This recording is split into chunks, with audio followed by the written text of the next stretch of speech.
Hello guys, দেখো ready হয়ে গেছি, যাবো হচ্ছে দিদির বিয়েতে।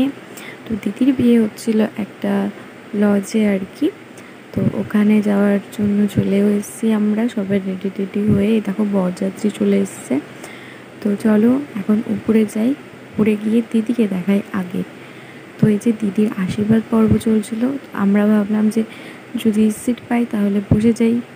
তো সিটও পেয়ে গেছি, এই যে বসে পড়েছি। প্লেট দিয়ে দিয়েছে, প্রথমে দিয়ে দিয়েছে লেবু, তারপরে দিয়েছে স্যালাড, তারপরে দিয়েছে আলু চিপস। তো তারপরে দিল সাদা ভাত, আর সাদা ভাতের সাথে অবশ্যই ডাল তো হতেই হবে। তো এখানে ছিল ভেজ ডাল, মুগের ডাল পনির দিয়ে। তো এটার কম্বিনেশন কিন্তু খুবই ভালো, খেতেও খুব ভালো লাগে।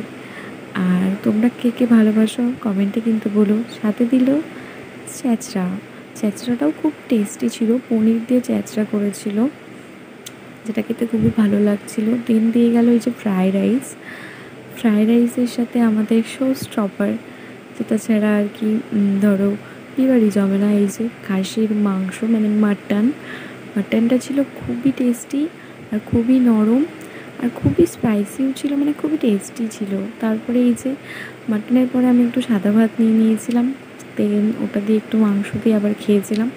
তারপরে দিয়ে গেল এই যে প্লাস্টিক চাটনি, যেটা ছিল খুবই টেস্টি, মানে খুবই টেস্টি, আমার খুব ভালো লেগেছে। দেন দিয়ে গেল এই যে দইয়ের পরে দিয়ে গেল হচ্ছে কালাকান, যেটা কিনা খুবই ভালো লাগে আমার।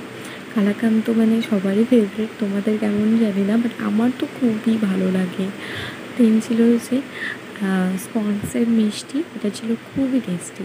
তো আমরা খাওয়া দাওয়া করার পরে এই যে বিয়ে দেখছিলাম, হচ্ছিল মালা বদল। তো বিয়ের ব্লগটা যদি দেখতে চাও অবশ্যই আমার চ্যানেলে দেখতে পাবে, আজকে পাবে না কালকে পাবে, কারণ আমার ব্লগটা এখনও এডিট করা হয়ে ওঠেনি। তো খাওয়ার মেনুটা যদি ভালো লাগে প্লিজ একটা লাইক, কমেন্ট, শেয়ার, সাবস্ক্রাইব করতে ভুলো না কিন্তু।